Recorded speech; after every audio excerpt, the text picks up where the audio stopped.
Yeah, let's start off everyone. Cam's on.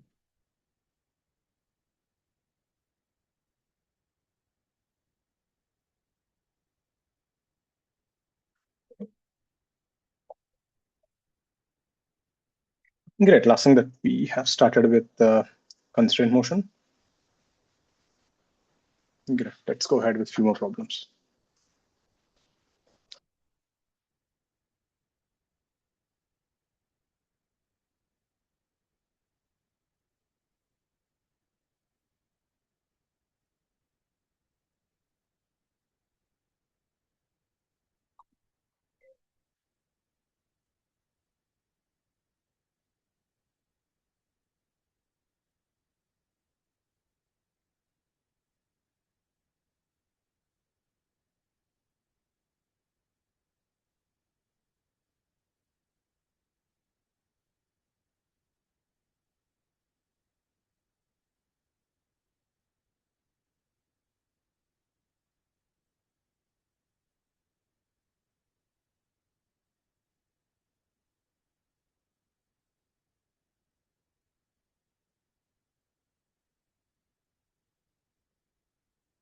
Yeah. So we got something like this. Let's call this A, let's call this B, and this A is going with the speed U. So this part is a fixed wall, okay? So that is fixed. B is also going with some speed, which we don't know. And here, this is a point P is a point on the string, and this is Q. So P and Q are 2 points on the string. Find velocity of the block B, find velocity of point P, and find velocity of point Q. So you took a red color marker and you just marked the 2 points on the string. P and Q are points on the string.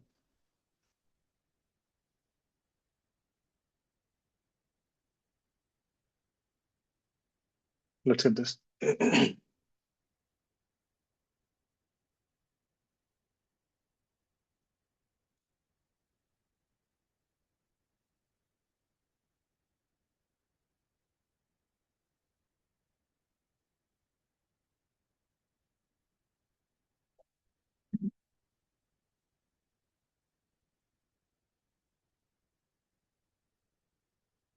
Hope the question was clear. Anyone is confused with the question, please ask me.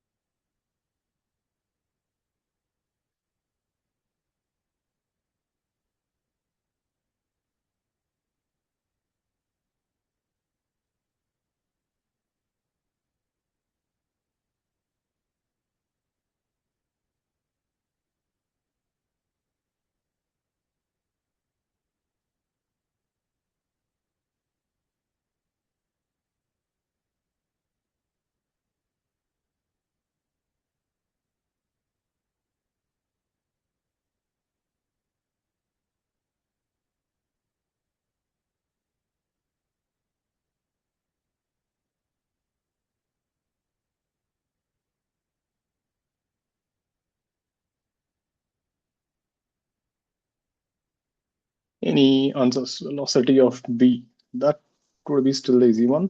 I hope you remember the process. Step one, choose a system, get the tensions, and T1, V1 plus T2, V2 is 0. T is the total tension acting on the block. So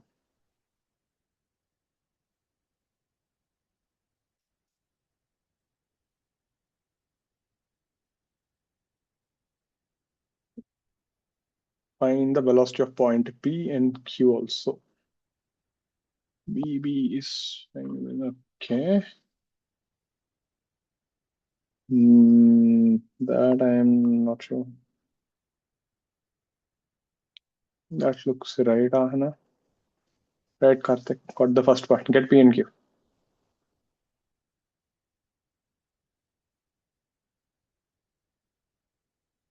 Nee, Yukti. Right, Anish. Right, Dhruv. See the first part. See how many tensions are there. So this is pulling tension. This is pulling. This is pulling, this is pulling, this is pulling. 1, 2, 3, 4, 5 tensions are there. This is T, this is T. There are 6 tensions here. So this will be 60 into VB. This will be minus 5T into VA is equal to 0.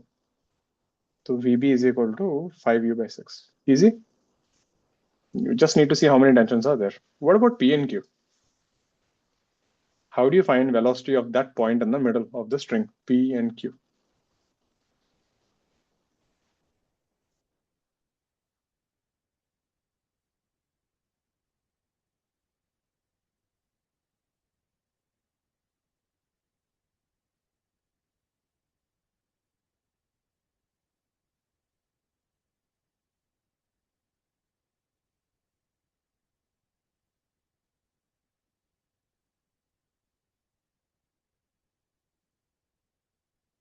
Hmm, 5U/3, 5U? Nah, re. If you think about it, nah, you can't get something so fast. So let me help you with this. So idea is this. See, remember the whole concept. The total power given by the string is 0. So the string does not know whether there is a block or it is just a random point there. Strings really don't care. So what we can do, you want to find the velocity at P, right? Cut off the string till P.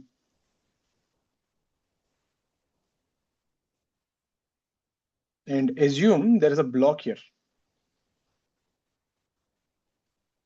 Tell me one thing. Does the string know that there is a string here or there is a block there? It doesn't know the difference, isn't it? The string does not know who is there after that. So the whole idea is wherever you want to find the velocity, cut it there and replace with a block. Imagine the string is cut at P and place a block there.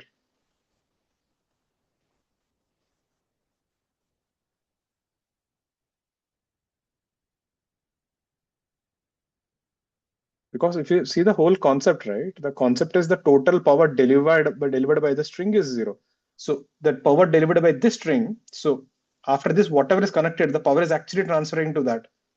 The string does not know what is there. So this is tension, this is tension, this is tension, and this is tension. So this part of the string will think the total power will be minus T into VA to T into VB. I will assume P is also going forward. Let's see what will happen. Minus T into VP. You get VP is equal to 2VB minus VA. This is 5U/3 minus U. That's 2U/3 I cap. So I got a plus sign. So that means my assumption is right. Is that making sense? So the total power, just look at this string. The total power it is taking from here, it is taking from here, it is transferring to the remaining part of the system. So that the string doesn't care. You could have done the other way also. Huh? You could have ignored the upper part and you could have kept a block here. You could have done this also. This also would have worked. Now, can you do for Q also? You got the process. So if you want to find the velocity somewhere in the middle, you need to cut it there because without cutting, you cannot separate that point from the system. And imagine there is a block there. End of the day, all you're doing is power. Can you do for point Q also? Idea is the same.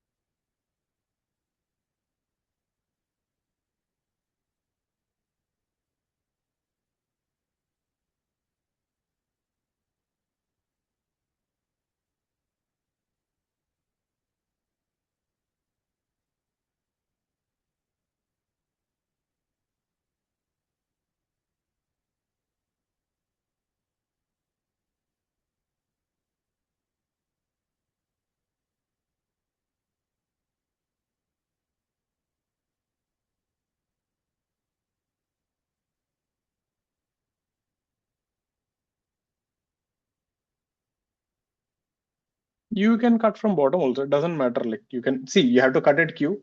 You can take a block here and do like this, or you put a block and do like this. The system doesn't care because technically Q में there is nothing there. You're simply transferring energy through Q.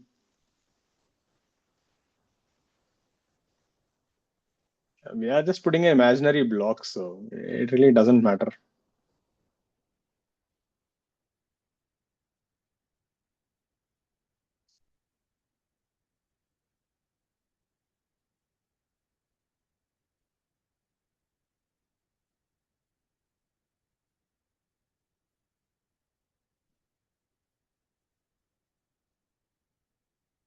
So I will again cut this thing here. I will imagine a block here.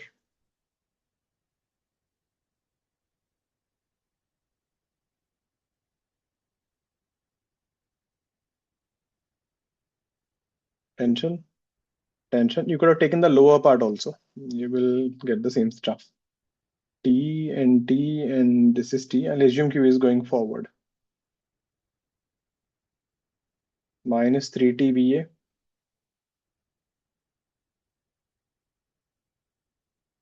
2T VB plus T into VQ.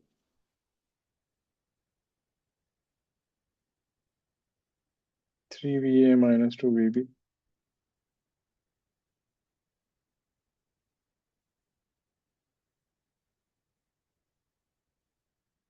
3U minus 2 VB.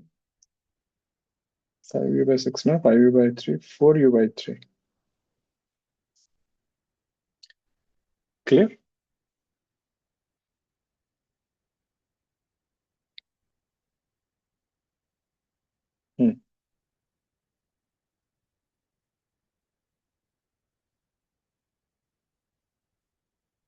Check. Did I goof up somewhere or? Looks right. 4U by 10U by 3, 3, 3, 9 minus 5, na?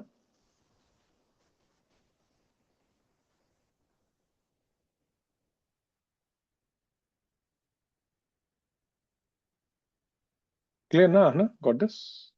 Why are we not taking velocity of P in the... See, P is just an imaginary point on the string, right? P is useless. Matlab, you need to understand like this thing, Ahna. Idea was this. You are taking power from here, you're taking power from here, you're taking power from here. All this power is transferring through Q. So we are asking how much power you are giving to point Q. Making sense? Because if you say I will take P, great. So you'll take P. So P may you're pulling this way, you're pulling also this way, isn't it? You're pulling from both the sides. So that would anyway cancel off. That's why you won't take it.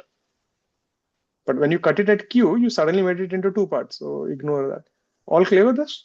So that's how you do if you want to find the velocity somewhere in the middle. Remember that thing. You want something in the middle. You need to cut it there and you have to imagine from there. So the whole idea is the total energy transferred by this string is zero. So whatever power you're taking from A and B must be passing through Q, and that is getting transferred through the remaining string. I don't care what is happening with that, but this is the thing. Clear? Next thing. It's a good one. If they just ask you find VB, that's the main question. If they ask you VP and VQ, it becomes a little better. We have two parallel rods.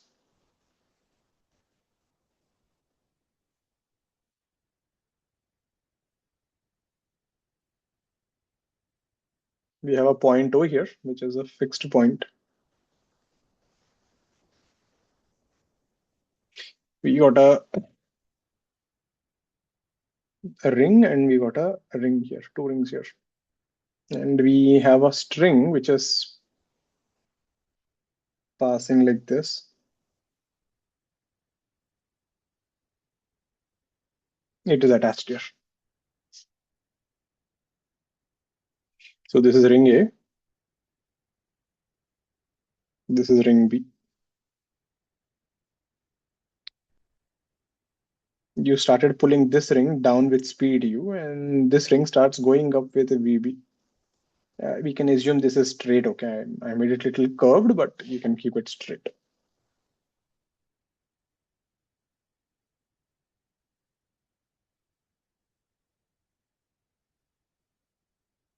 Something like this. So the string passes through A, means it's not attached to A.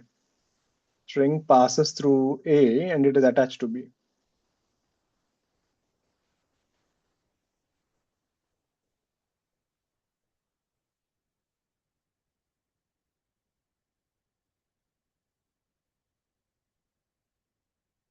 And if I have to show a little more context, look at the pictures, how they will look.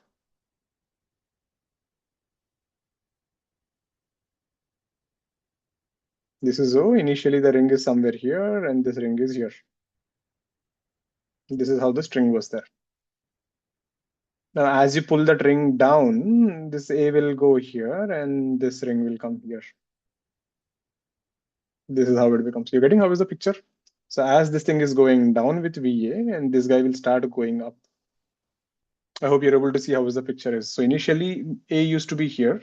Now it is here. So A is going down, and B is coming up.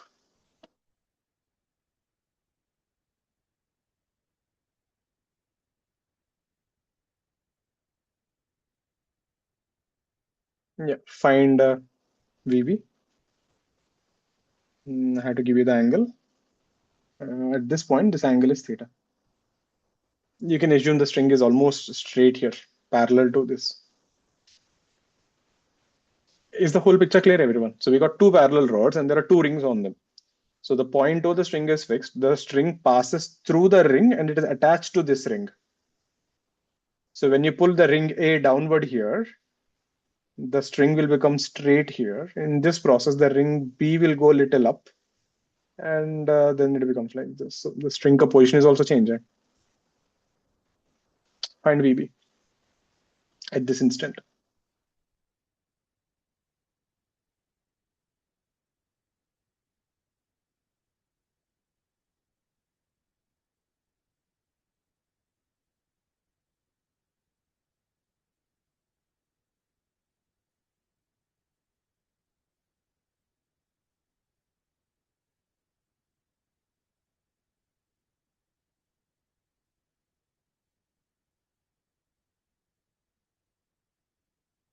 Why B will go up?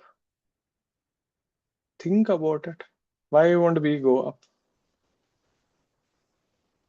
If you're pulling A down, aren't you getting extra string here? Where are you getting this string from? Someone has to provide.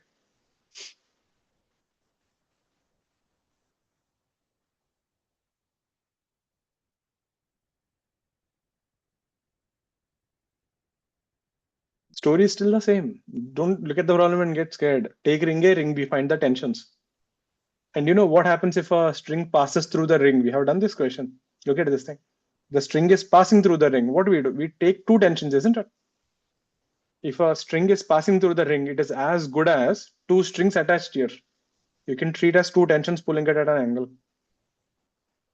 You do the same here also. So when you draw the thing here, we will assume there is one tension here, there is one tension here, and there is one tension here. Done. Find the power on A, power on B, total power 0. That should give you there.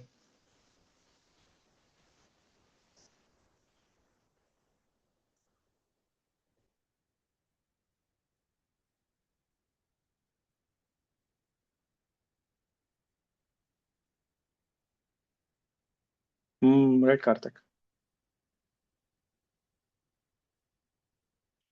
नहीं आना theta आएगा तो give me the answer ना Dhruv. Okay, let's see.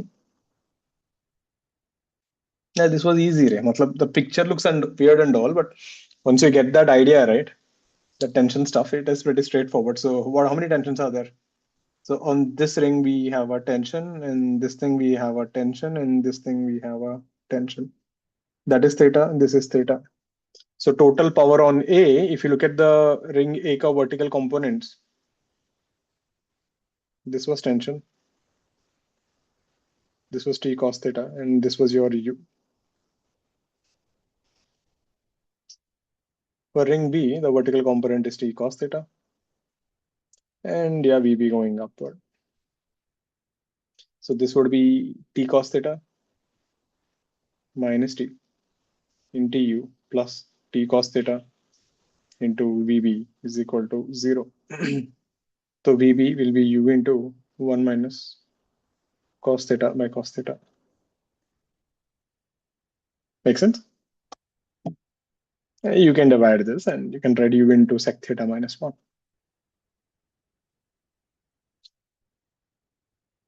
So remember that thing. So whenever a string passes through a ring, it will behave as if, that it's pulling on both the sides. So you can do that. Think of it like this, huh?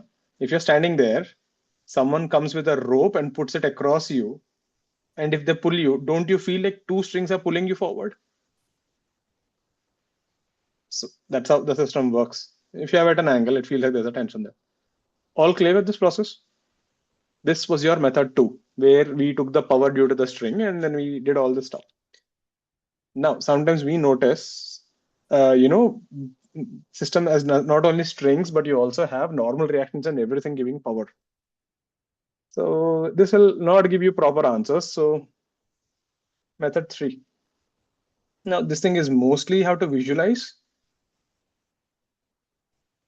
So method 3, right, is again based on principle of superposition. So if there are two events happening at the same time, we can, if event 1 creates effect 1 and event 2 creates effect 2, we get effect 1 plus 2 when both the events are there. We have studied this. Remember somewhere in projectile and all, I told you principle of superposition. So we use principle of superposition. Let me give an example that is a best thing.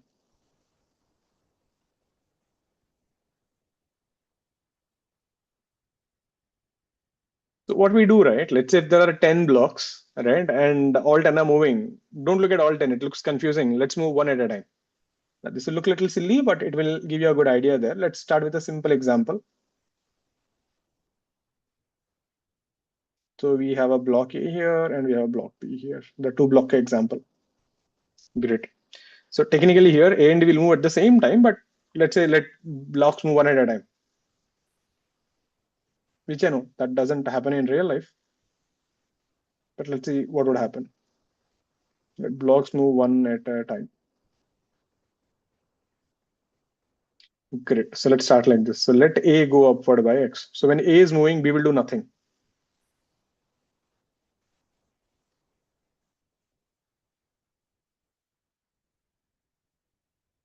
Now, when you look at the picture, this is how it will become. The string on the left side will become loose and the right side is still fine.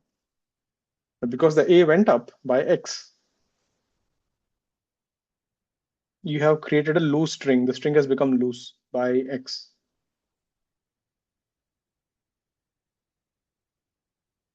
Then let B go up by Y. If you see, this is actually method 1. You are saying length of the string is constant. But here I want you to visualize that would be good. Now remember, the left side is still loose. Now right also will become loose.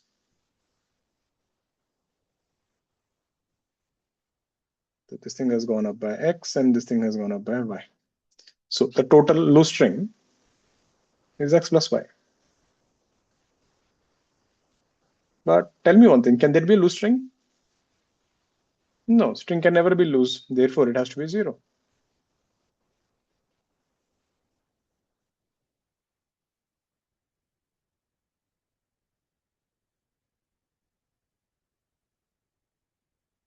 Therefore, we get X plus Y is equal to 0. Differentiate. So basically, it is the same thing, the length of the string concept. But there is that X and Y are lengths. So here I'm getting it this way. So this would be VA bar plus VB bar is 0. So this was the same relation we got before.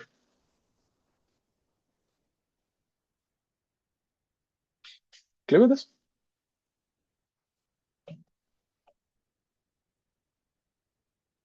Now, let me take one more example.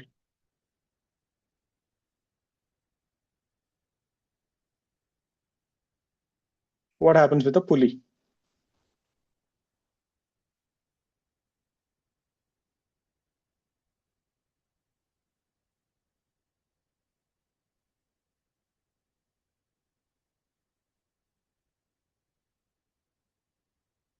So we got a block like this. So let's say again, same story. What happens if A goes forward by X? Now see, when A goes by X forward,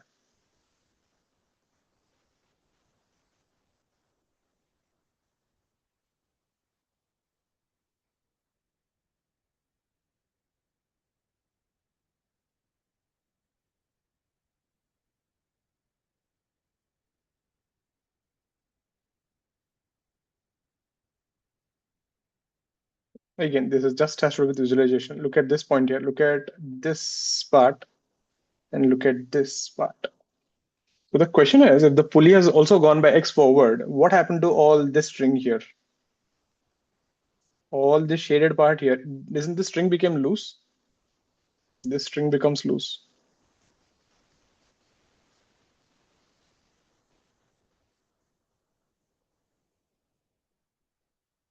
So how much string is getting loose here? So if this was X and that was X, so this guy will go to X.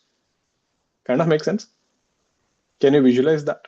So whenever the pulley goes forward by X, it will release double the string. So whenever pulleys move here, you get 2 times the string.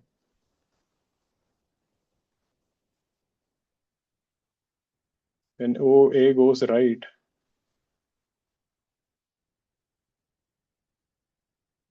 by X,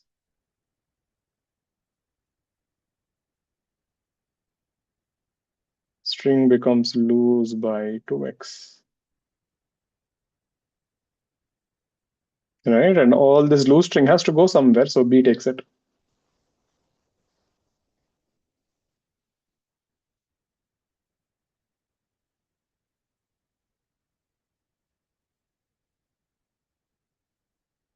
There, like this is all visualization. There is actually this is basically the method one only.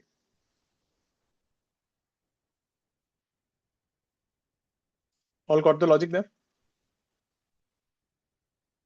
Clear the process?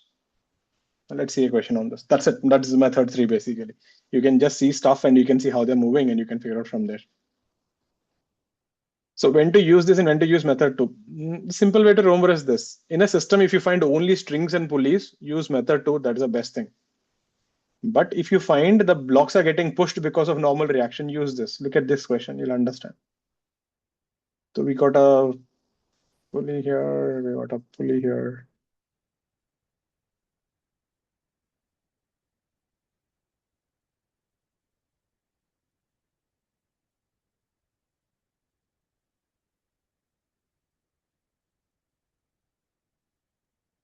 So this is block A and this is block B. You're getting how it is? So the block B is touching the,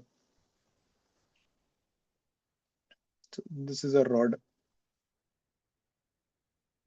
So A is going forward with U.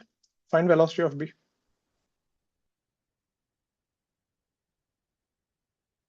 I hope the picture was clear. This is the string. Okay, I'm putting in green color. See, so we have a string here, which is going like this and which is going down and which is like this. That is the whole green thing is a string. So when A goes forward by U, by what distance, by what velocity the B will travel? Now, just to give a little idea here, look at A and B here. The reason why the power method fails is because both of them are pushing each other with a normal reaction. So there is a power transfer here because of normal reaction. Your method two will not give a complete answer. Your normal force transfer energy.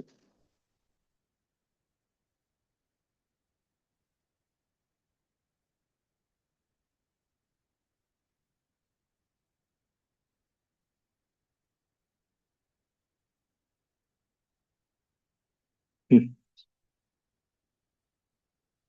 No, I want velocity. So give me I cap, J caps.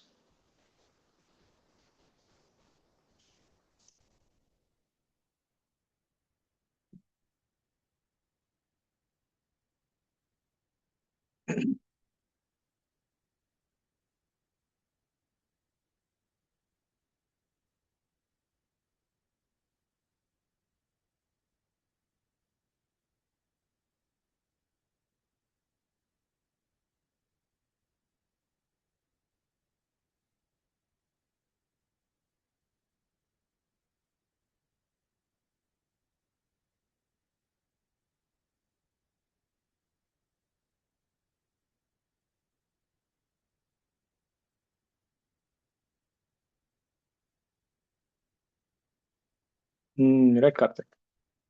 Nee, Anish. Nee, Dhruv.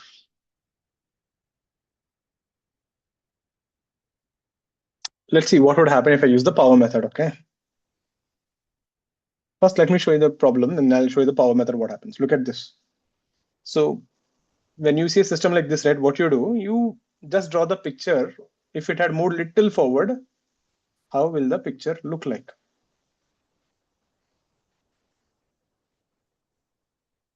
So if it moves little forward, A will come here.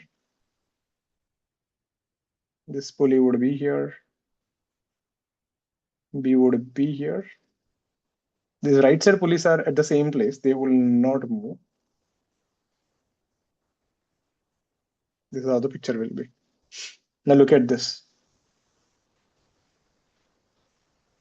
So that means when you draw this system here, you'll clearly notice, see, look at this part of the string here and this part of the string here. This is loose.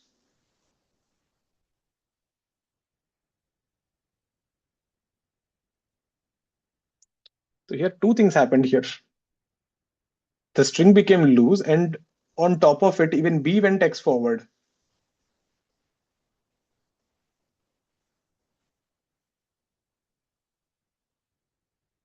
Right? So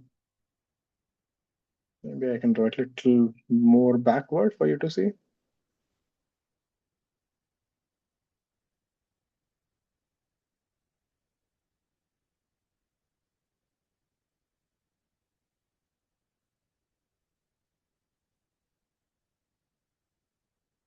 When you're actually doing this in the exam, right, it is pretty easy to visualize. You can just see the question and you can figure it out.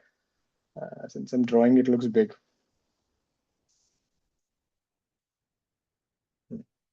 So if you look at from this point here left, this is all the loose string. You can clearly see. So B did two things actually. Because of the loose string, you will come down 2x. And because you're pushing forward, you're also going x forward. So if you look at the Bika motion, you're traveling 2x because of the tension. And because of the normal reaction, you're going x forward because they both are in contact.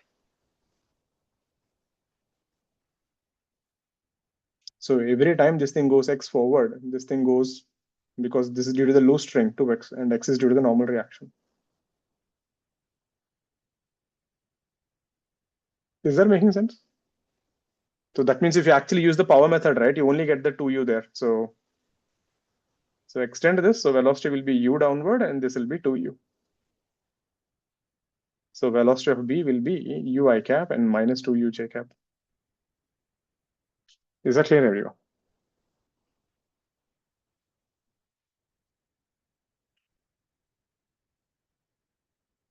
Any doubts on this? Shlok? Can't hear you, Ray.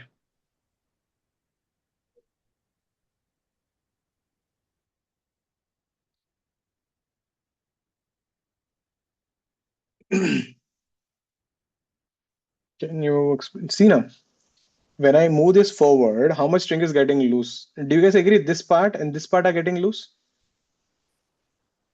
Check करके देखो. Every time you move this block forward, you are getting this string here and this string here. Won't two strings will get loose at the same time? Now, where will all this loose string go? It has to go somewhere. So all that loose string will go to B, isn't it? B is the only person who can take all that loose string. So B will go down, whatever string gets loose. But on top of it, B is also being pushed forward. So it will also go X forward. So B is doing two things. All this loose string which you're getting X and X, B will take it and will also go X forward. Is that convincing? Making sense? Everyone's still confused. Please ask me. This is important. These models, right, you can't do normally with that power method thing. You just can't put tension. If you put tension and solve, you will only get 2u answer. You will never get this u I cap.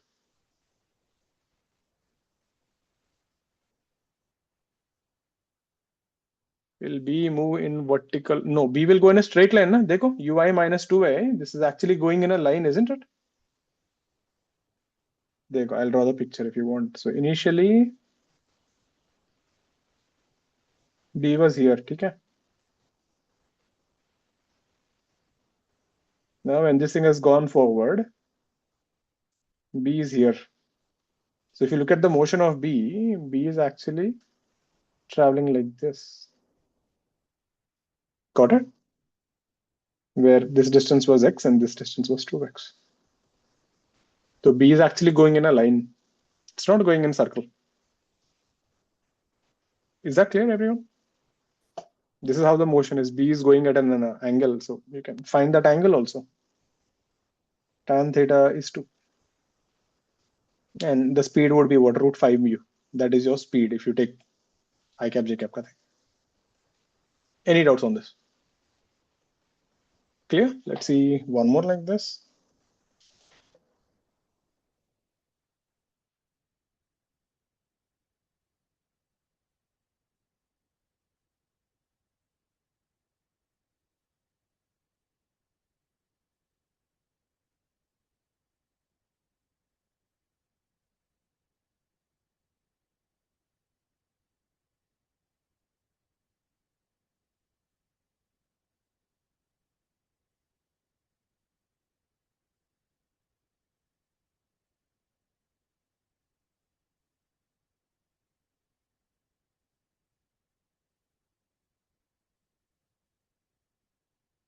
A is going with you.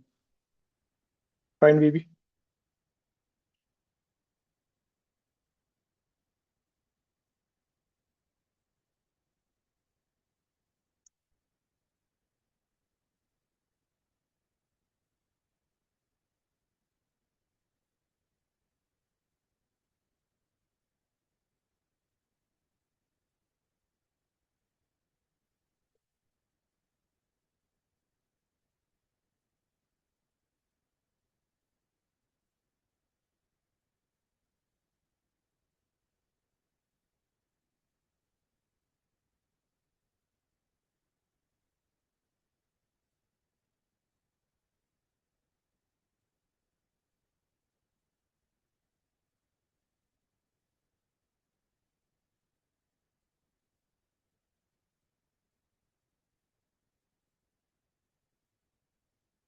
नहीं युक्ति देखो अभी बोला मैंने you can't use the tension method. Why? There is a normal reaction here, isn't it? This block, right? There is a normal reaction here and there is a velocity here. So there is a power due to N also. So if you are in contact with some other block, now why didn't we do that before? Look at all the previous problems. Huh? Is this block and this block, do they have any normal reaction between them? They don't have. You can tell me, sir, but floor mein hai na? Great, floor mein hai. But is the block going up and down? No. So that's why we didn't have a problem.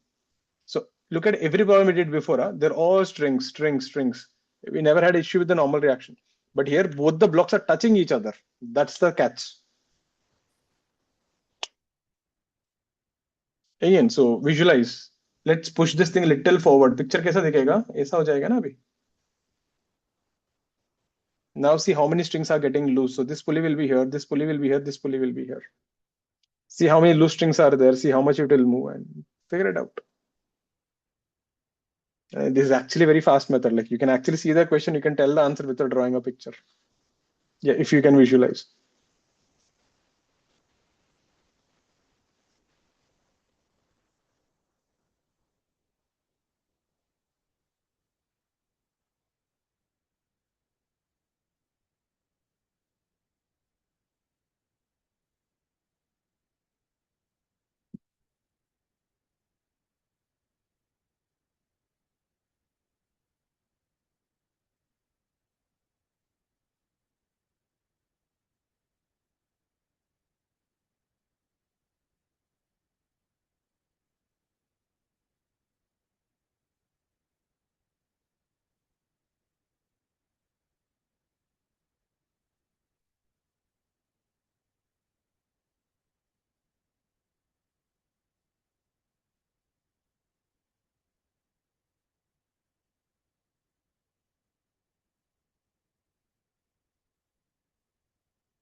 Let's see.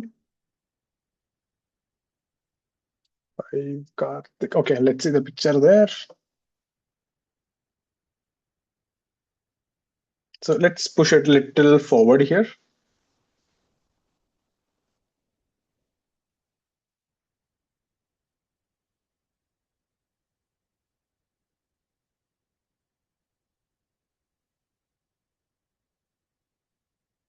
Maybe I'll do one thing with it. I'll put it down only.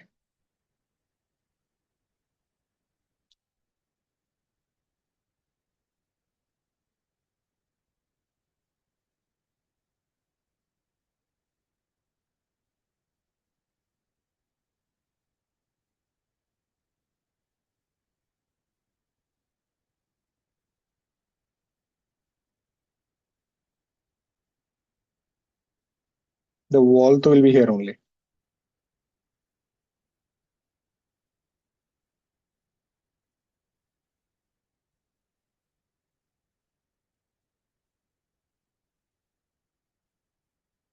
Hmm. Now look at this thing. So if I move this thing by X forward,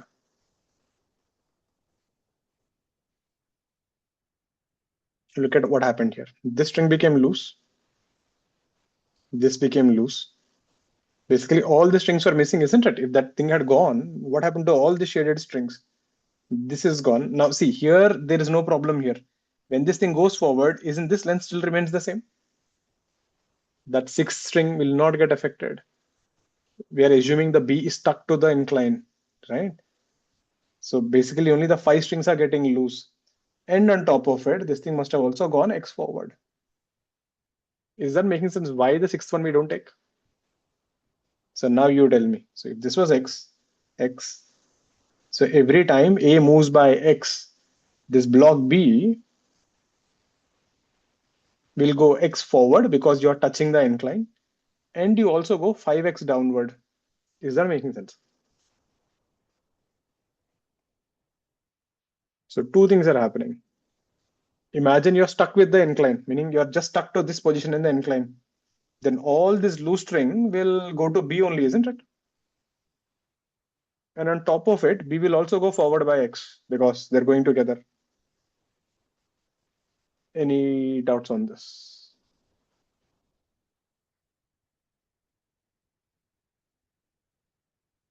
Yeah, I can do that, but yeah. So then you are done. So this thing goes with 5U and this thing goes with U.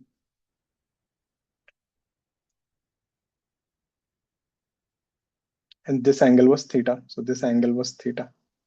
Now resolve this into components. So velocity of B will be U plus 5U cos theta I cap and minus 5U sine theta j cap. Please check. Ask me if you're confused. This thing, if you understood, you can see the picture and tell the answer. If you don't understand, it will feel like, what the hell? One general confusion is, why am I not taking 6x? Because ask yourself, see, if suppose, if I stick this here, take the block and stick it here. Now you tell me, if I move this thing forward, will this length change? This length will still remain same, right? What gets affected is these strings will get affected, the 5 strings. And this length of the string will not change if it is fixed here. Are you clear with that? So first you will assume the block is fixed to the wedge and let it move forward. So when it moves forward, you get 5x ka loose string. So that will, all that string will go down here. And then x forward because both are in contact.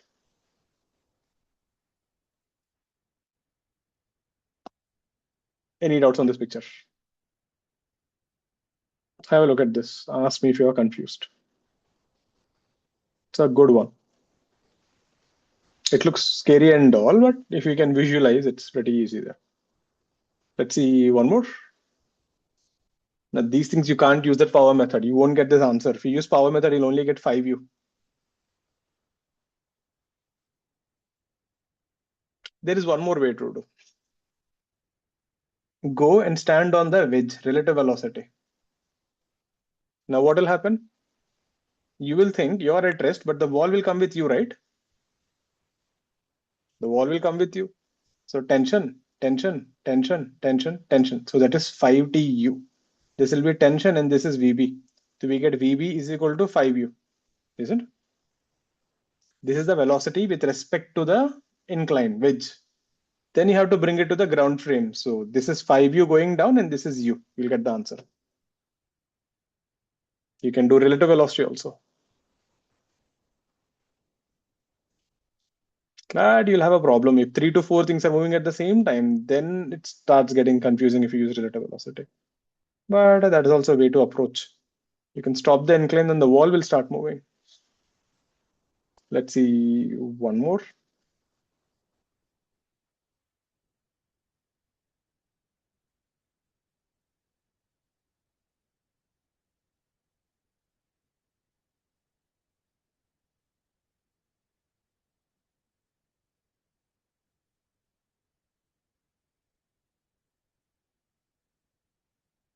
The shaded one is a rod.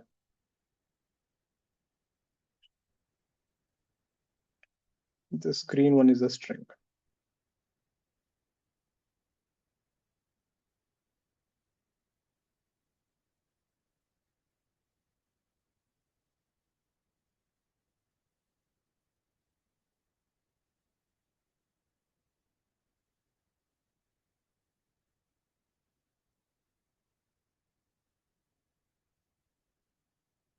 So A is going backward, VA is U, VA is U. Find VB at this instant.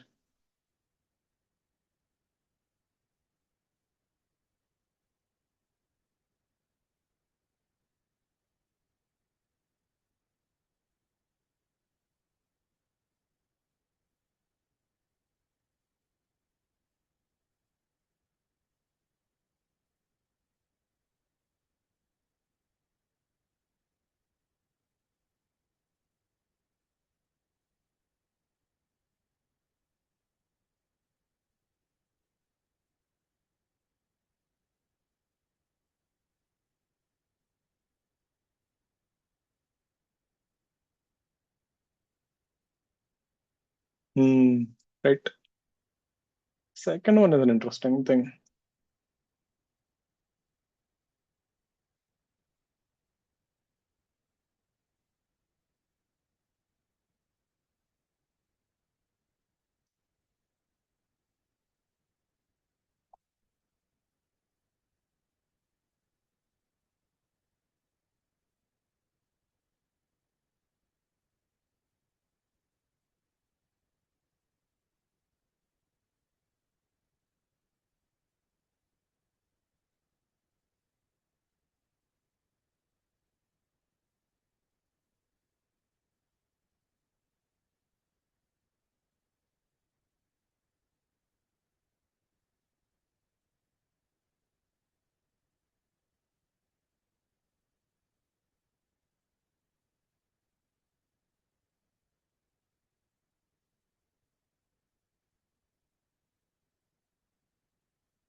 Let's see. Right, Dhruv. Yeah, you have to give an I cap J cap. No? When its velocity is always that way. So what is the catch in both of them? Listen. Now the moment this thing goes little forward, again I'll just draw the picture. I can actually shorten this.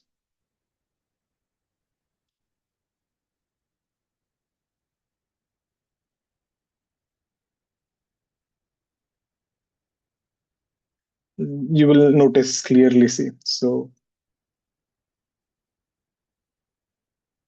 from the center, if you go here, the simple question, what happened to this shaded part of the string? It should go somewhere, right? Now see, this length, did it change? That part didn't get affected. When you went horizontally, this part got loose. On top of it, you also moved forward. So two things happened. So B not only went forward by you, it also got pushed down by you because of the loose string. So velocity of B is minus ui cap and minus uj cap. But in the B question, something weird happens. The moment A tries to move, ask yourself, why is B going forward? Because the normal reaction is pushing you. But look at here. The moment A goes forward, there is no force of contact between A and B. I'm exaggerating the figure here, but B will literally try to stay there. There is no one pushing you. Did you ever do this thing? You put your school ka bag, and did you ever run behind a bus or a train? Or did you see anyone running like that? When you do that, did you notice one of the biggest problem you have is this: when you're running, this bag, right, literally loses contact with your back and it comes and keeps hitting you. Or why all that? Did you ever see Superman flying in the movie? How does that cape fly? When the Superman is flying, you can clearly see the cape is flying independent of him, isn't it? So the moment you go forward, there is nothing connecting both of you because normal reaction only can push. You will suddenly get disconnected for a moment, isn't it? So this will actually swing and come and hit back. But think of it the reverse. Instead of putting the back backward, what if you put the bag front, which you see normally Mumbai locals? Now, if you run, what are you doing? You're pushing the bag forward with your body, isn't it? I guess able to visualize that difference. So the moment it goes forward, right? So yeah, this string still gets loose.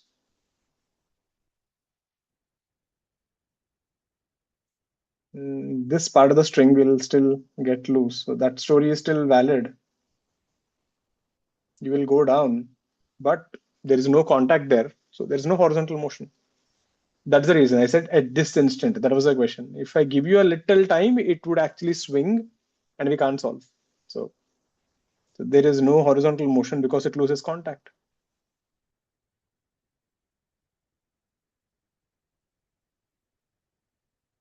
You can think of like this, take a pen, put it on your hand, and if I move my hand really fast, this thing will, they get separated, isn't it? You can move your hand really fast, they get separated. They won't be in contact. Something similar happens here. So there's no horizontal motion since they lose contact. So the problems look same, but that small difference. So velocity of B will be only downward at this instant. Uj cap. All clear with this?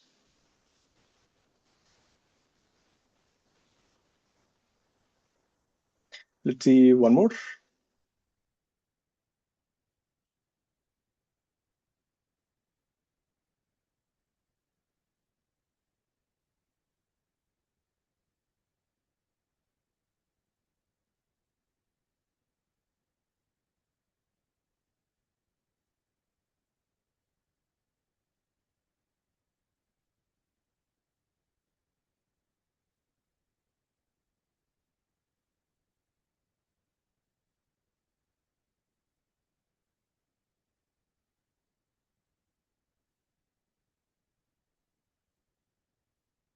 Let's say VB is going forward. Let's say to U, and A is going up with U. Find VC.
What is the answer?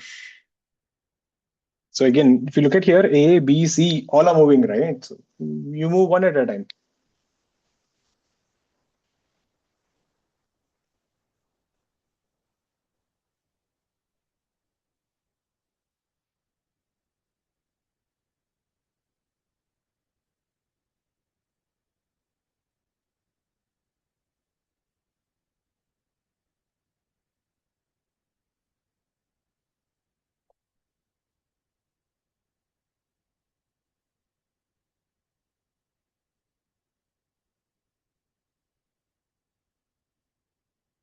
Let's see. You can actually stop B also and solve. That also would work. But okay. A is pretty straightforward. If A goes up, C will come down by the same amount. So problem is the B part only. Let's say A is fixed. I'll show you the relative velocity also. I think that would be a little more convincing here.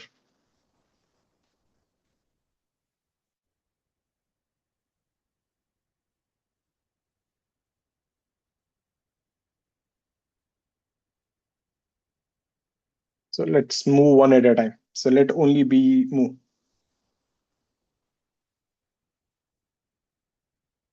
So in this process, we are assuming A is fixed.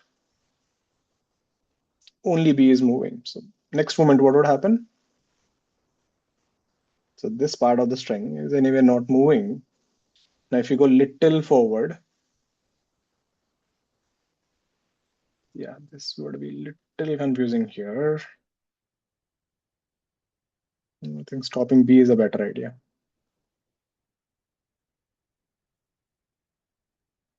Because this angle also.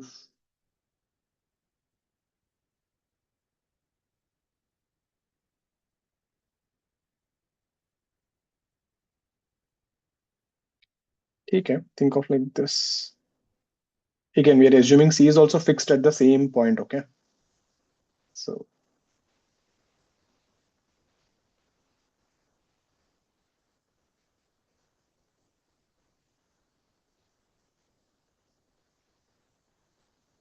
So if you move X forward, so look at this part of the string.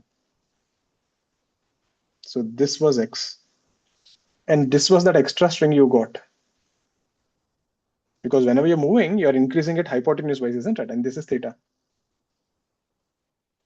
So this is that extra string you need, which is X by cos theta. You're getting it? So you have created an extra string, right? So where will you get this string from? C has to go upward. Is that making sense? If you keep the left side fixed, and if you move this incline, this will still make an angle theta, right? Because this is theta.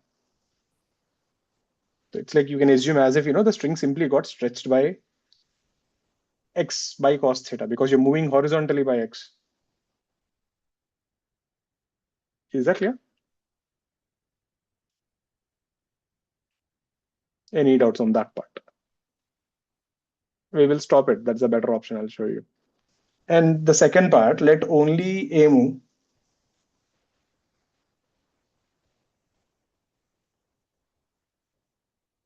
This was easy. If this thing goes up with U, this will come down with U. And you're also going X forward. So yeah, C has a lot of velocities. Now take the resultant of all of them.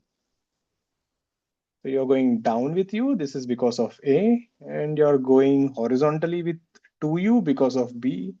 And you're also going up also with 2U by cos theta. There are actually three components. Now you have to take the resultant of all three.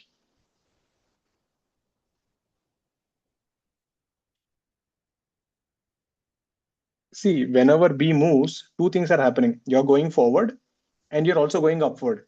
Is that making sense? Because when you pull B, the string will get stretched. But the string cannot get stretched. Someone has to go upward to compensate for this extra string. Plus, you are also standing on that, so you'll also go forward by X. Now we need to take the resultant of all these three, and then If this is confusing, let me try with the relative velocity part. That would make things more easy. How much is this? So this is theta, theta, that is also theta.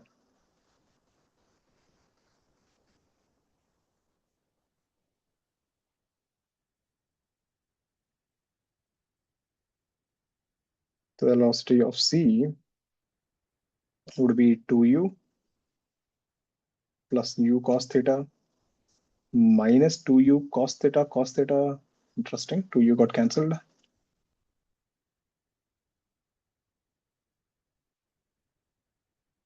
But it is going up now. 2u by cos theta sine theta minus u sine theta.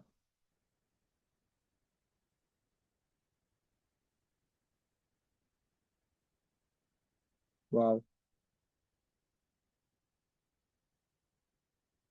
So this 2u anyway got cancelled. So we got u cos theta I cap, but we got a vertical component now. 2u tan theta minus u sine theta j cap. I was not expecting this. They explain the part when B moves. See. Let me first check whether we are getting this with relative velocity also.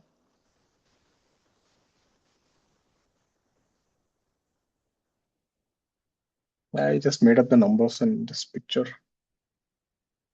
I'll explain you. First, let's try with relative velocity. Let's see, we are getting the same answer. So solve with respect to B.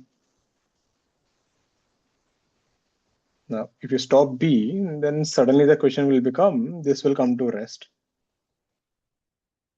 A is going with U, A is also going back with 2U. This pulley is also going back with 2U. Isn't that how it looks? Right? The pulley is going back with 2U, everything is going with 2U. Get the tension. So this is the tension, this is the tension, and this is the tension. This is the tension. So this actually becomes quite straightforward. So power on A will be T into U. This is the power on A. There is no horizontal tension there. On the pulley, that would be T cos theta. That's the only horizontal component minus 2U. And this would be T into VC. We are assuming C is going upward. So we get VC is equal to 2U cos theta minus U. So this is with respect to B. This is velocity of C with respect to B.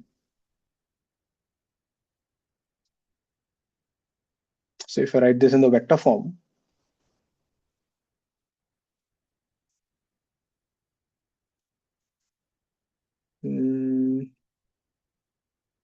minus of 2u cos theta minus ui cap, 2u cos theta minus u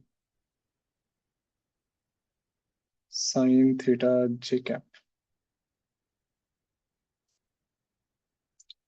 Velocity of C with respect to ground is velocity of C with respect to B plus velocity of B with respect to ground.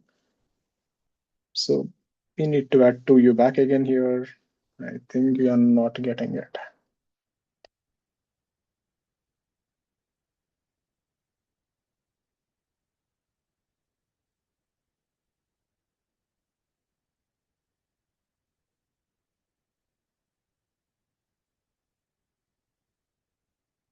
Something went wrong.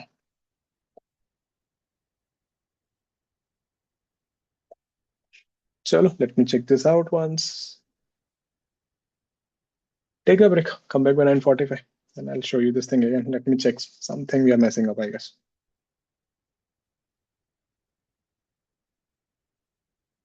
Come back by 9:45.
Yeah, let's start off.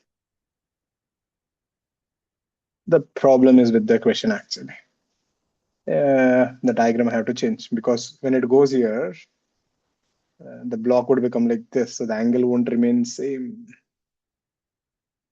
So I need to change the picture. This picture won't work. I need to put one more pulley and now put an incline. No, not on this.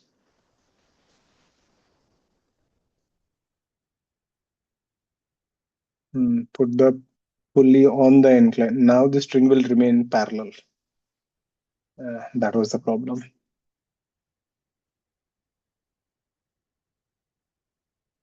Now we can say theta remains constant. The previous picture theta is getting messed up. When I actually move this angle won't remain theta anymore. That was a mistake. Yeah, so all this was wrong. And you can't solve that because theta is changing now. So every instant you have to figure out what is that theta, and then you have to differentiate and do it. And main thing, this string, right, will, even though I took it like this string will actually start becoming like this. Things will get messed up.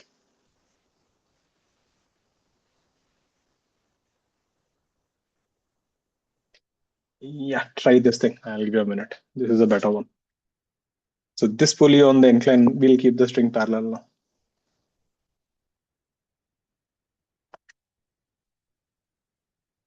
now. I think I need to change one more here because now, no, this is fine.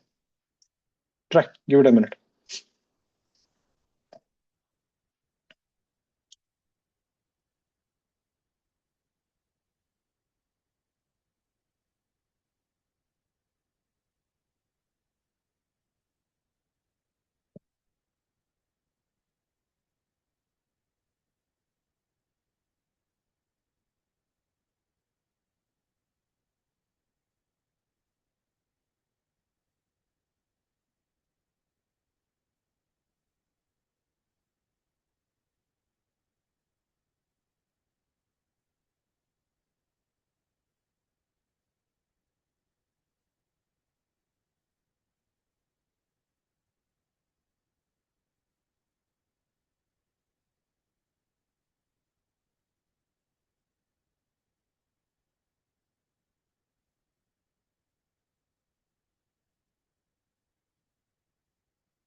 So how do we do this? Let's see.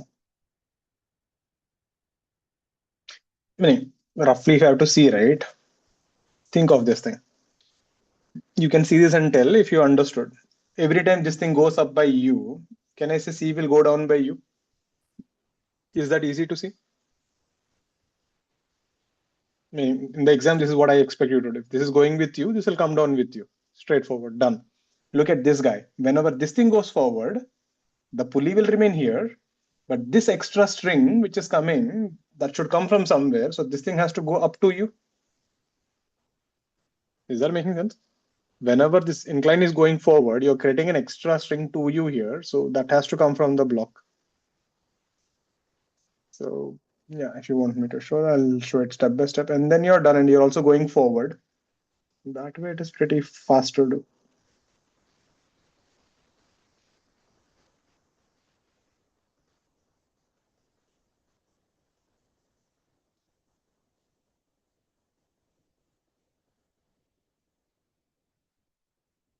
Look at this. So if your wedge goes here,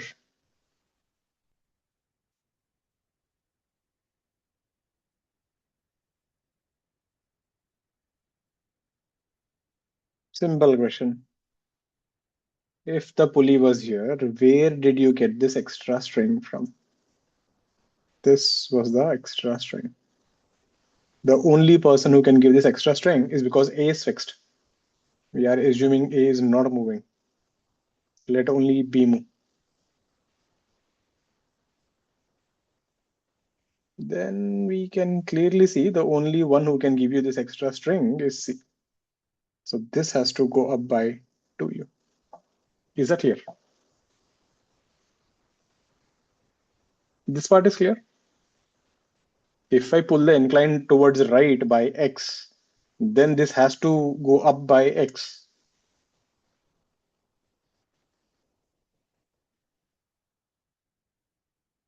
And also you went x forward because you're with the wedge.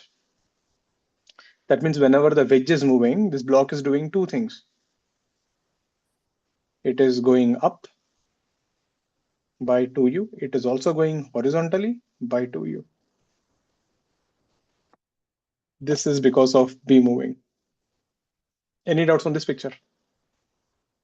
Then you're done, right? And then we can add all the stuff.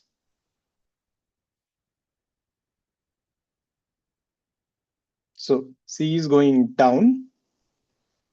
This is because of A. So A goes up, this will come down, and this is going up to U, and it is also going U. So the resultant will be 2U, and the resultant will be U. This angle was theta, this was theta, and this was theta. The velocity of C would be 2U minus U cos theta I cap plus U sin theta j cap.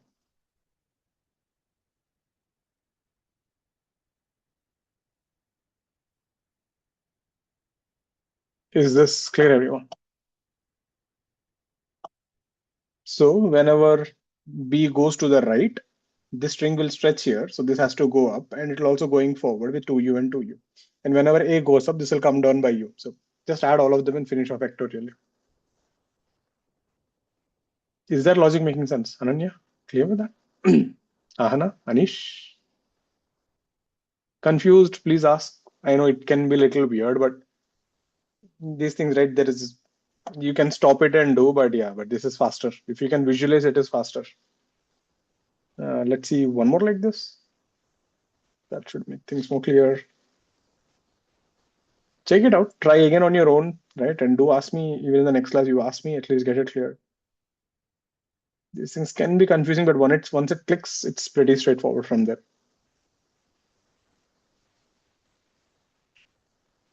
So this is A.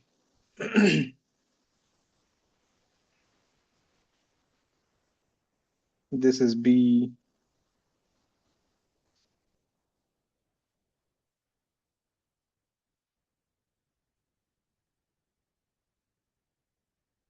A similar one. This is actually more easy. This is C.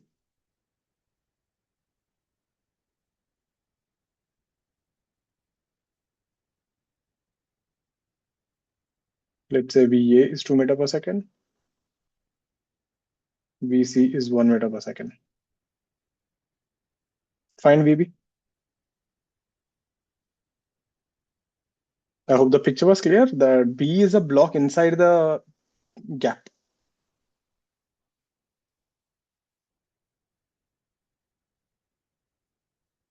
So A is looking like this.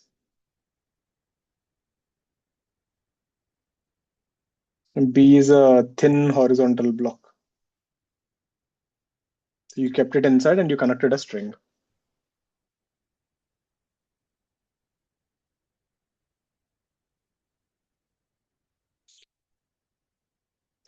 So generally, there are the two models you get: all strings or strings plus inclines and all that stuff. And there's a third model we will see like next: rigid body constraint.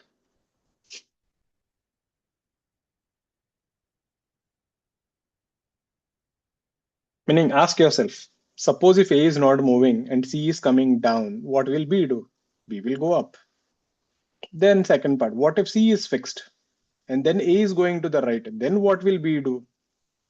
Then you add both of the results, one at a time.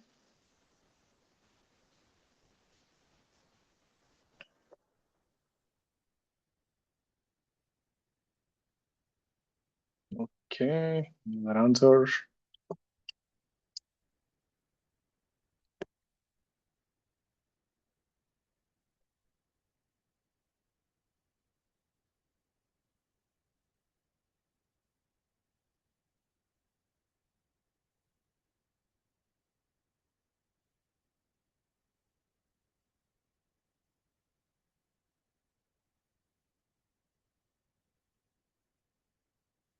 Let's see.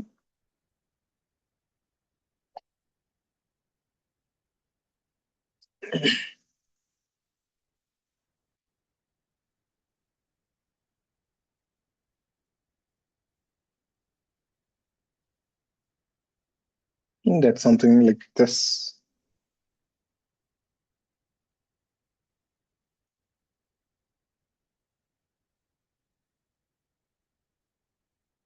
Move it little forward. Keep C here only. That's how it would kind of look like. Perfect. So every time you pull it down by C, and so see what happens here. Look at this part of the string. This part is becoming loose. So whenever you push it to the right by 2 meters per second, this is getting loose. So 2 meters. So this guy will go down by 2 meters per second. So that is 2 meters per second.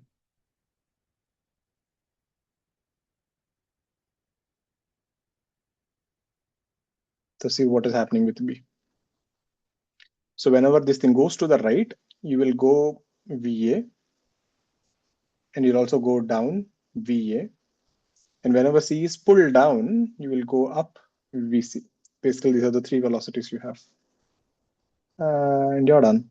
So VA is 2 I cap minus J cap. Is that making sense? It's all visualization there. There is nothing, no formula, nothing. You can just see and figure it out. Whenever it goes to the right, that loose string will come down. So this thing will fall down by 2. But because C is coming down, it will try to go up by 1. And you add it up. This is a more easier one compared to the previous one. In the previous one, you also had an incline that made things more messed up.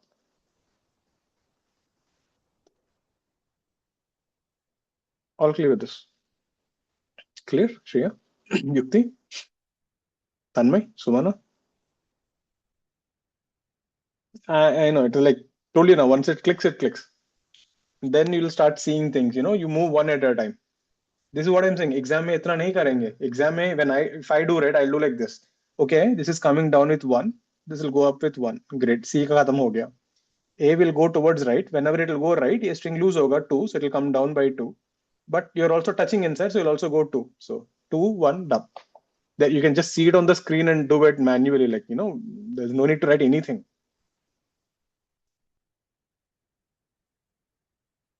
This is actually a form of method one. Method one was more formal. Here we are just doing superposition. So this is all is based on string constraints. The next thing is a rigid body constraint. We kind of used it. So in this scenario, right, there are no strings or anything. The bodies are just touching each other. So rigid body constraint. So first of all, what is a rigid body?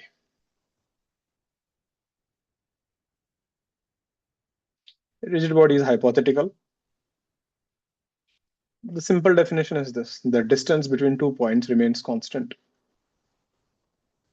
That's a rigid body.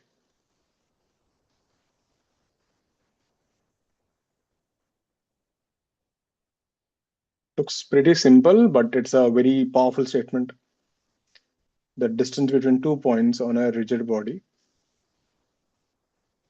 remains constant, meaning no matter what you do, you try to apply any amount of force, you cannot change the distance between the 2 points. This means the body cannot be deformed. You cannot elongate a rigid body or compress a rigid body.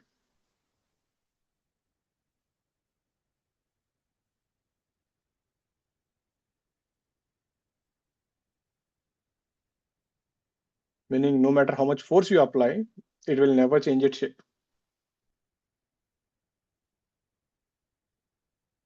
And this leads to a lot of weird stuff actually. That means the molecules inside, right, they can't vibrate also. If you take a normal body, the molecules inside are continuously vibrating. So in a rigid body, if the molecules vibrate, distance will change. That means molecules cannot vibrate. That means the temperature should reach 0 Kelvin. So a rigid body will be like dead cold, 0 Kelvin temperature. Second thing, in a rigid body, you can transfer signals faster than speed of light. They will break relativity. Theory of relativity says you cannot transfer information faster than speed of light in vacuum. But a rigid body can do all weird things. Because, see, in a rigid body, right, if you have molecules like this, the moment you move this molecule has to move the same distance. Because if all the molecules don't move at the same time, the distance between them will change.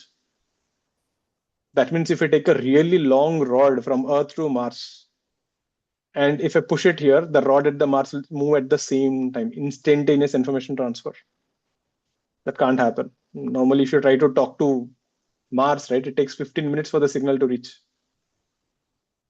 Anyways, rigid bodies are hypothetical. So, but for us, it works out. Most of the things that we do can be treated approximately rigid. These things don't exist.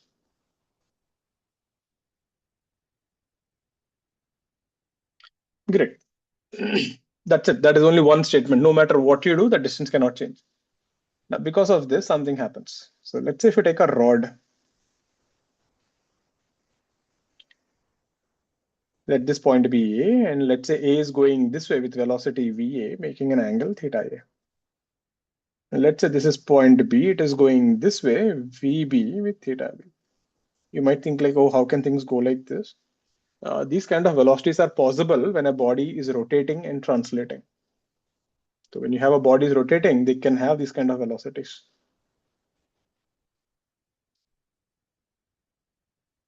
I'm just taking a thin rod here, VB and theta B. Now, resolve these velocities into components.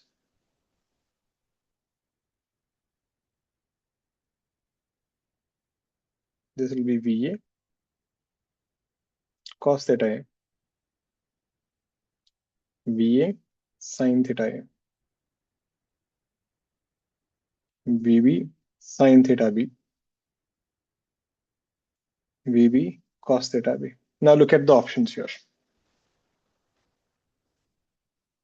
If VA cos theta A is greater than VB cos theta B, if the person in front of you is going faster than you, what will happen to distance between you and him?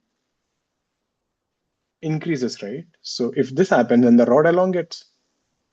The guy in front of you is running faster than you, then the distance between you both will increase. If suppose the person in front of you is going slower than you, then you are getting closer to the person, then the rod will compress. But you said a rigid body cannot compress or elongate.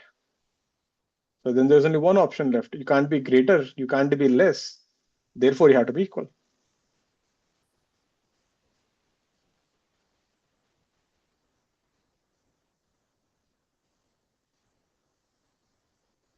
There. So we proved a very powerful statement there.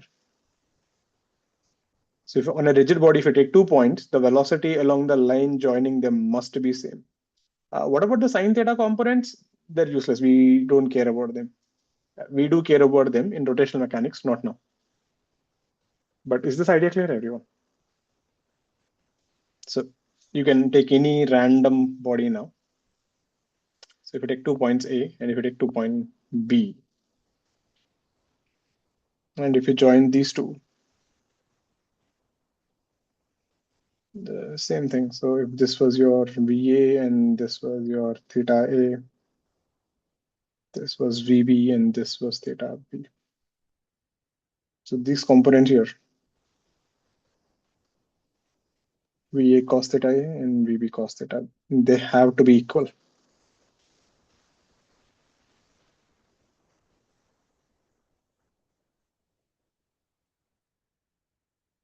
So on a rigid body, component of velocities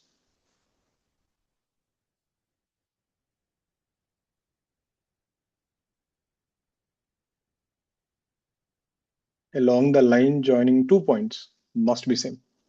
There is no way there. Like the body cannot deform.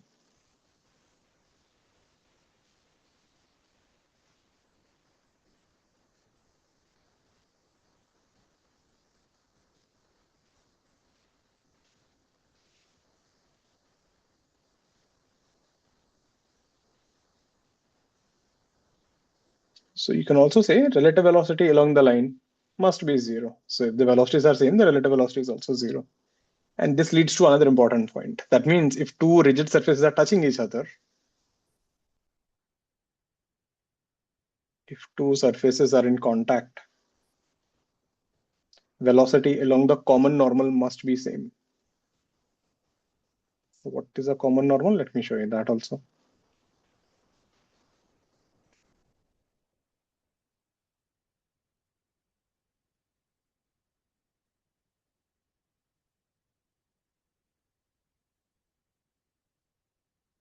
Why? What happens if it is not same?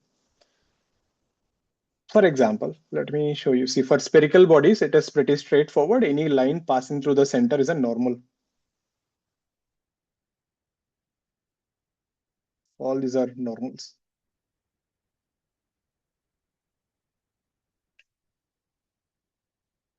A flat surface, incline. Generally, these are the things which we take. So for a flat surface, all these are normals. A line perpendicular to the surface. For incline, these are normals. So when you say a common normal, if you have a block placed on a flat surface, this would be your common normal. Normal, which is same for both. Now think about it. If the velocity along this line is not same, what would happen?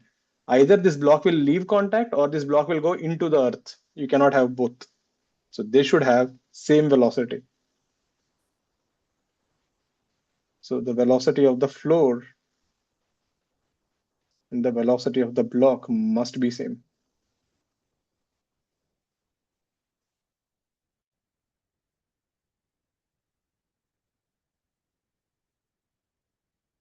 The next thing, suppose if you have an incline and a block, or you can have an incline and have a ball, or you can have a ball and a ball. So multiple things. These are all different possibilities here. So here, this is the common normal. Here, this is the common normal. For two spheres, the common normal is the line joining the centers. Everyone is clear what is the common normal?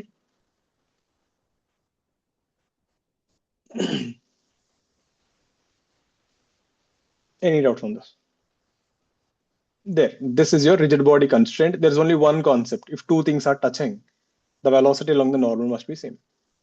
What about the other component? It doesn't matter. You can have whatever you want. So let's see a question on this. Let's do an easy one and then we'll slowly bump it up. We have an incline and we have a sphere. I hope you guys remember this. We have done these kind of things in vectors, equilibrium problems. So this is A and this is B and this is angle theta.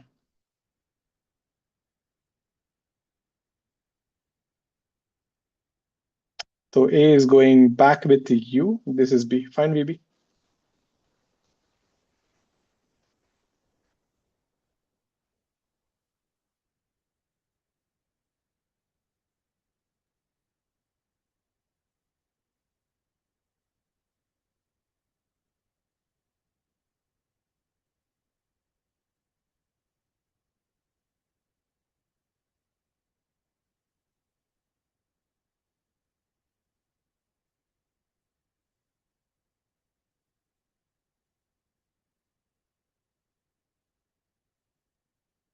Both are kind of related.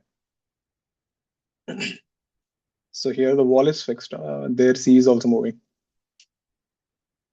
Find VB. If you see, there are no strings, nothing. This is a rigid body constraint.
Any answers? First was easy.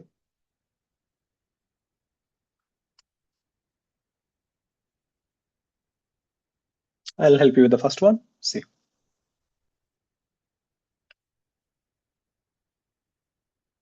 So this is there. I'll separate them a bit. Now, this is your common normal. Okay. So this ball is coming down. This is your VB. This guy is going this way, which is your VA. A little bit of a geometry. If this is angle theta, this would be 90 minus theta. So this will be 90 minus theta, and this is theta. So if you take velocity along the normal, this will be VB cos theta. This would be VA cos 90 minus theta. Just now we saw along the normal, the velocity must be same. So VB cos theta must be equal to VA cos 90 minus theta. Therefore, VB is equal to VA, that is sine tan theta, which is U tan theta. That's how you handle these kind of problems. You draw the common normal. You can clearly look at the picture. B is coming down. How do I know that? It can't go left and right because there is a wall here. See, you are touching the wall also. So you have to go parallel to the wall. So B is coming down and A is going left. So take the velocities, draw the normal, resolve the components, and equate them. Is a clear review? Any doubts on this? Get the B part then. What if even the right side is moving?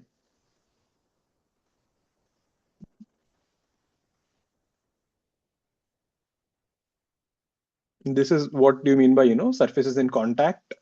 The velocity along the normal must be same. This is the previous one we did was string constraint. These are rigid body constraints. So when two solid surfaces touch, they cannot compress or elongate. So this is how you do.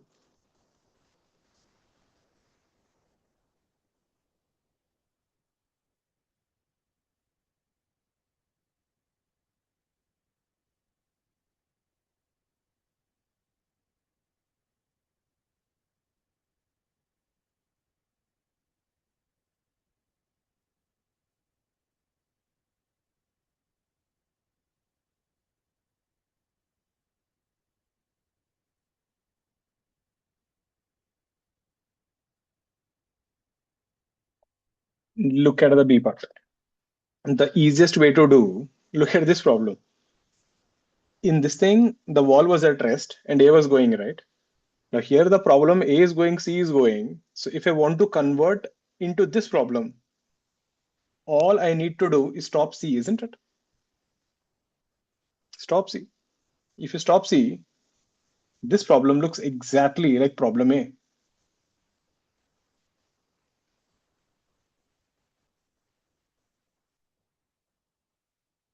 So if you try to do with respect to C,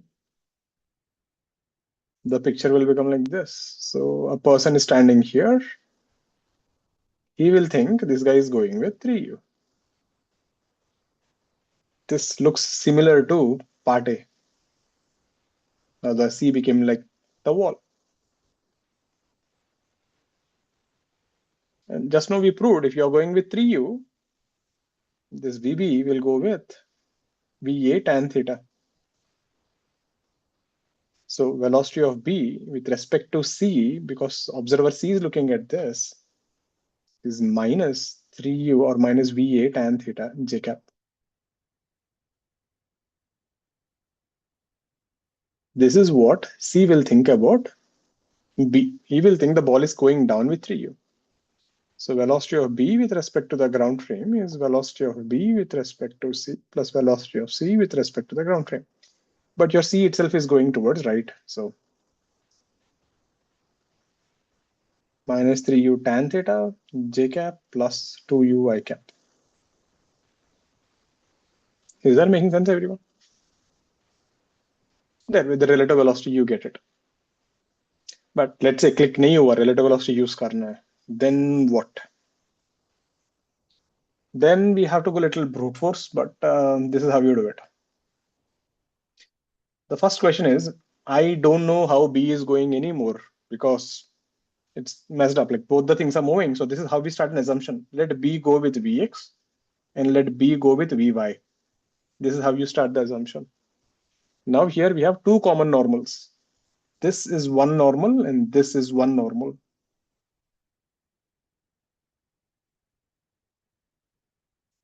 This is also a common normal. And then we will say, first for these two things,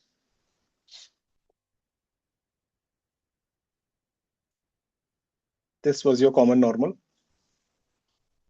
This was your Vx. This was your Vy. This was your Va. This angle was theta. This was 90 minus theta. This was 90 minus theta. This was theta, and this was 90 minus theta. So velocity along the normal must be same. So Va cos 90 minus theta must be equal to Vy ka component Vy cos theta minus Vx cos 90 minus theta because both are opposite. This is Va sine theta is equal to Vy cos theta minus Vx sine theta. Yeah, it's a little messed up. Then these two are also touching each other. So this was Vx, this was Vy, and this was Vc. This was the normal. Luckily, this was straightforward. So Vx is equal to Vc, which is 2U. So take this, substitute here, and then you would get it. I think you'll get a Vy. That will be 2U sine theta. This is U sine theta, 3U. You'll get 3U tan theta. Again, answer, same thing. So the velocity Vx will be 2U and the vertical component is 3U tan theta. Same stuff, 2U and 3U tan theta. Clear with this? So sometimes you could not figure it out. See, here relative velocity made your life easy, but what if I give a picture like this? ऐसा दो incline दे दिया. ये 37 था और ये 45 था, and now there is a ball between them. Now using relative velocity might not help you. This Vx, Vy technique will help you. It will go lengthy, but it will work. So this is an alternate. If you couldn't figure out relative velocity, this is how you handle it. All clear with this?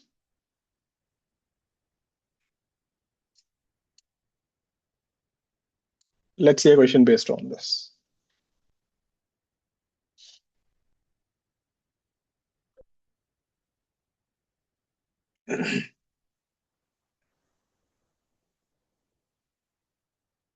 We got two wedges here. A, C, and this was your B.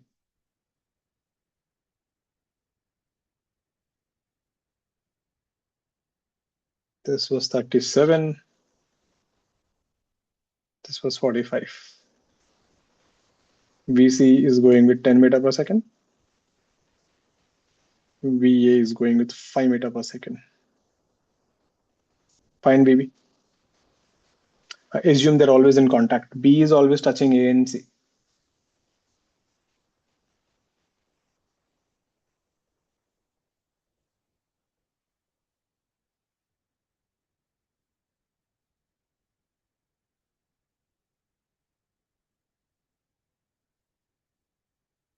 Find VB bar, I cap, J cap.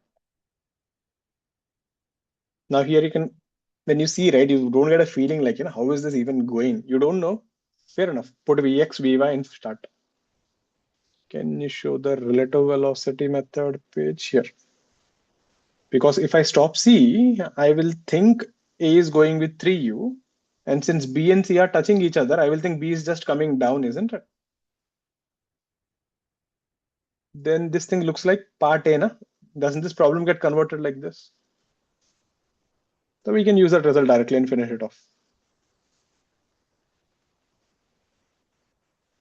Let's get this, everyone. Let's finish off. This is the last one for the day.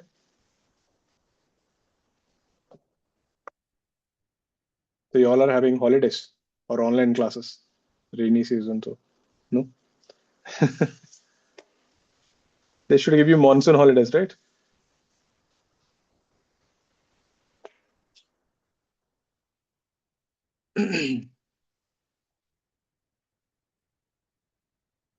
Let's get this. In case you're wondering how to start like this. Let this be Vx and let this be Vy. This is one normal. This is one normal. There are two normals. Velocity along the normals must be same. Two equations, two unknowns. You'll get the answer. Brute force. This is lengthy. There is. I don't think relative velocity will really help you much, but yeah.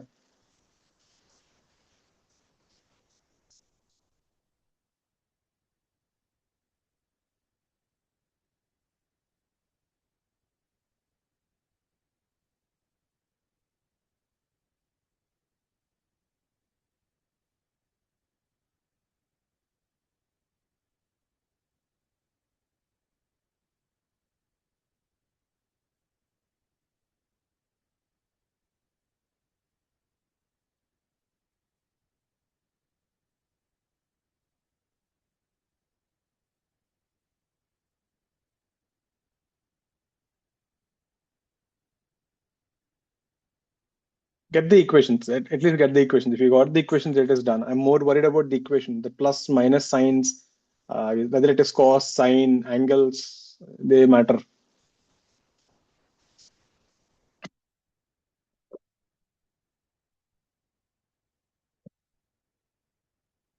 You do get a decent answer. It's not really that deadly.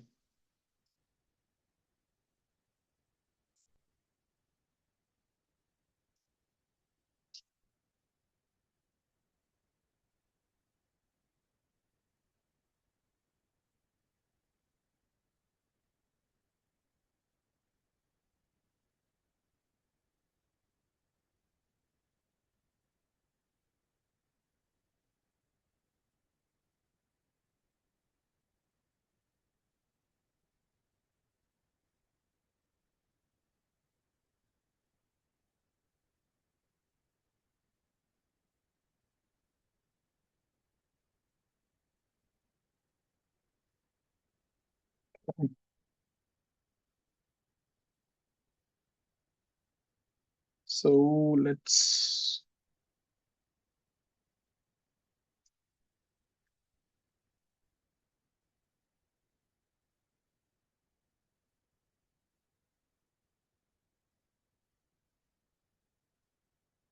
This was your normal here, and this was the normal here.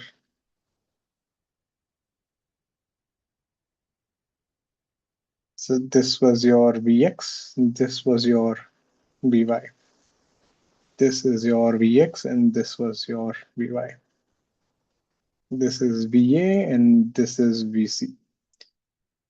Now it's all about getting the angles. So this is 90, this is 37, this is 53, this is 53, this is 37, this is 53. Yeah, luckily this is great. 45, 45, 45, 45. Hope you can see that. I'll make the picture a little big if you want. I hope you can see the angles now. Perfect. So left side normal. So I'm taking this direction down. Okay. So VA cos 53 must be equal to, look at VY. VY is also pushing this way. So VY cos 37. But what is VX doing? VX is pulling it upward. So you have to subtract it. So you have to be careful with the signs. VX cos 53. So this would be cos 53 is what? 3 VA? 5 gets cancelled. Cos 37 is 4 VY. 3 VX. This is your equation 1. This is a cool one. Actually, everything is cos. So VC cos 45. Vx cos 45 plus Vy cos 45. So Vc is Vx plus Vy. This is given how much? 10.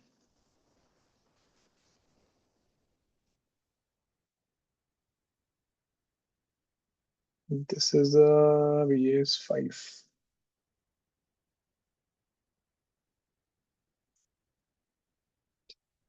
Two equations to unknowns. Take this and dump it there.